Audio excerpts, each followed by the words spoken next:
नमस्कार दोस्तों, मैं राहुल मिश्रा और एक नई जानकारी के लिए आपके सामने हाजिर हूं। आप जैसा कि देख रहे होंगे, एक प्लेन है, एक लड़ाकू विमान है मेरे पीछे। नाम है इसका मिराज 2000। क्या इंपॉर्टेंस है इसकी और क्यों भारतीय सेना ने पाकिस्तान में पुलवामा हमले के विरोध में यानी पुलवामा हमले का बदला लेने के लिए इस प्लेन का ही उपयोग किया, जबकि उसके पास सुखोई भी है, जबकि उसके पास तेजस भी है, रुस्तम भी है और बहुत सारे मिग 21 भी हैं। तो क्यों उन्होंने मिराज 2000 का ही इस्तेमाल किया? तो आइए जानते हैं दोस्तों कि इस प्लेन में यानी कि इस विमान में क्या खासियत है।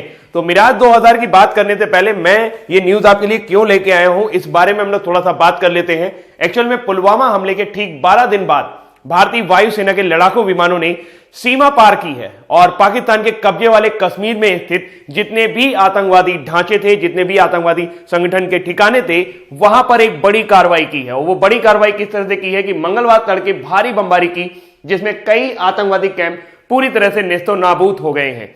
और तो और ये सूत्रों के अनुसार 10 से 12 मिराज लड़ाकू विमानों ने तड़के 3:30 बजे मुजफ्फराबाद, बालाकोट और चकोटी जैसे क्षेत्रों में भारी बमबारी की, जिसमें पुलवामा हमले की जिम्मेदारी लेने वाले आतंकवादी संगठन जैसे मोहम्मद के कई कैंप पूरी तरह से जमींदोज हो गए। और इस कार्रवाई में बड़ी संख्या में आतंकवादियों के मारे जाने की भी बात की जा रही है। लोग ऐसा भी बता रहे हैं कि 200 से 300 आतंकवादी इस घटना में मारे गए हैं। तो फिलहाल यहां पर मैं इस बारे में बात करने नहीं आया हूं, मैं आपको बताने आया हूं कि मिराज 2000 की क्या खासियत है और वायुसेना ने उसे क्यों इस्तेमाल किया। तो आइए जानते हैं अपने सुपर हीरो मिराज के बारे में। देखिए, मिराज जो है वो डसाल्ट है, डसाल्ट कंपनी द्वारा बनाया गया था और मिराज 2000 लड़ाकू विमान 29 जून 1985 में भारतीय वायुसेना की नंबर 7 स्क्वाड्रन में औपचारिक रूप से शामिल किया गया था। कारगिल युद्ध में दुश्मनों के दांत खट्टे करने वाला मिराज लड़ाकू विमान अब और ज्यादा ताकतवर और घातक बन चुका है, क्योंकि इसमें कई सारे अपग्रेडेशन हो चुके हैं। 1999 में कारगिल युद्ध के दौरान मिराज 2000 ने अहम भूमिका निभाते हुए दुश्मन की रीढ़ तोड़ दी थी। मिराज द्वारा दागे गए लेजर गाइडेड बम ने दुश्मन के अहम बंकरों को ध्वस्त कर दिया था। और वायुसेना के पास फिलहाल मिराज 2000 के 2 बेड़े हैं। एक स्क्वाड्रन लीडर में लगभग 16 से 18 तक विमान होते हैं। तो फिलहाल भारत के पास इसके 2 स्क्वाड्रन, एक बेड़ा बोला जाता है जिसमें विमान होता है, विमान को चलाने वाला क्रू होता है, उसको देखभाल करने वाला मेंटेनेंस क्रू होता है। कुल मिलाकर आप उसे लड़ाई बेड़ा मान सकते हैं। तो मिराज 2000 के बारे में और थोड़ा सा बात करते हैं।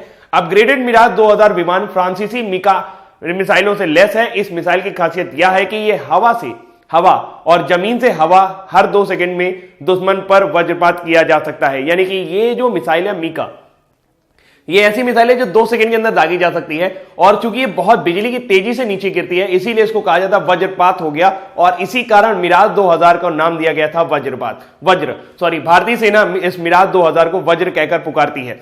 यह प्रति मिनट 125 राउंड गोलियां दाग सकता है। इसके साथ ही यह 68 मिलीमीटर के 18 रॉकेट प्रति मिनट दाग सकता है। इस विमान का वजन 7500 किलोग्राम है। गोला बारूद के साथ 13800 किलोग्राम वजन के साथ यह उड़ान भर सकता है। मिराज की जो मैक्सिमम स्पीड है वो है 2336 किलोमीटर प्रति घंटा। सुपर विमान है, क्या विमान है, इतना तेज उड़ता है ये कि लोगों को पता भी नहीं लगता और उनके ऊपर से निकल जाता है। तो फिलहाल इसके बारे में और जानकारी कंटिन्यू करते हुए, जैसा कि स्लाइड में लिखा हुआ है, भारत में वज्र के रूप से ख्याति प्राप्त 2000 में लगाई जाने वाली मीका मिसाइल की खासियत यह है कि यह हवा से हवा में मार कर सकने वाली मिसाइल है और यह हवा और जमीन दोनों से इस्तेमाल कर सकते हैं आप।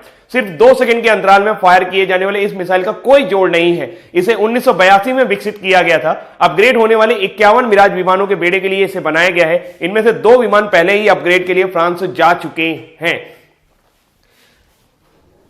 बेशक मिराज को फ्रांस की कंपनी दसाल्ट ने निर्मित किया है, लेकिन भारत की कंपनी हिंदुस्तान एरोनॉटिक्स लिमिटेड यानी कि भारत की जो लड़ाकू विमान निर्माता कंपनी है, जो फाइटर जेट प्लेन बनाती है, उसकी निर्माता कंपनी है हिंदुस्तान एरोनॉटिक्स, इन विमानों को अपग्रेड किया है। खास बात यह है कि HAL ने तय समय के अंदर यह काम कर लिया है। FOC के बाद मिराज में वायुसेना की जरूरतों के मुताबिक हथियार प्रणाली, सेंसर और इलेक्ट्रॉनिक वॉरफेयर सिस्टम लगाए गए हैं।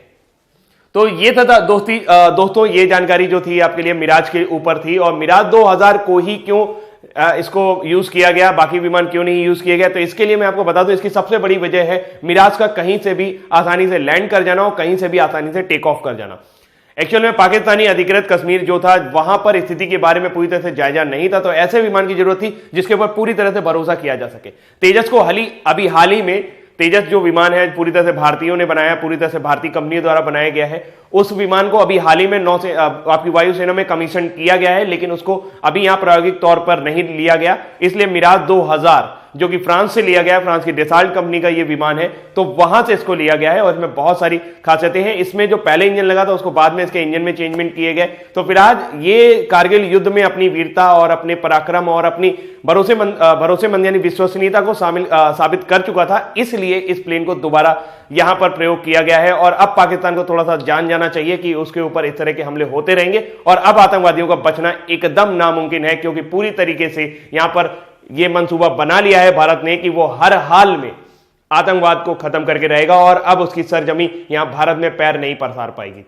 तो उम्मीद करता हूं ये जानकारी आपको मिराज के बारे में पसंद आई होगी। मिराज 2000 जैसे और भी विमान हैं, लेकिन अभी तक फ्रांस की कंपनी ने केवल 600 विमान बनाए हैं और ये 9 देशों में अपनी सेवाएं दे रहा है, यानी 9 देश इसको यूज कर रहे हैं। और यहां पर अभी जो है फ्रांस की जो डेसाल्ट कंपनी है वो हमें राफेल भी देने वाली है। राफेल को मिराज 2000 का सक्सेसर माना जाता है, यानी मिराज 2000 के बाद जो भी अपग्रेडेशन होंगे वो राफेल में होंगे और वो आपको बहुत जल्दी देखने को मिलेंगे। तो उम्मीद करता हूं दोस्तों ये जानकारी आपको पसंद आई होगी और अभी के वीडियो में इतना ही रखते हैं। और ये जानकारी अगर आपको पसंद आई है तो प्लीज मेरे चैनल को सब्सक्राइब करना ना भूलिए। और थैंक यू सो मच। मुस्कुराते रहिए, हंसते रहिए और थोड़ा सा देखते रहिए कि क्या हो रहा है पाकिस्तान और भारत में। Thank you so much. Bye.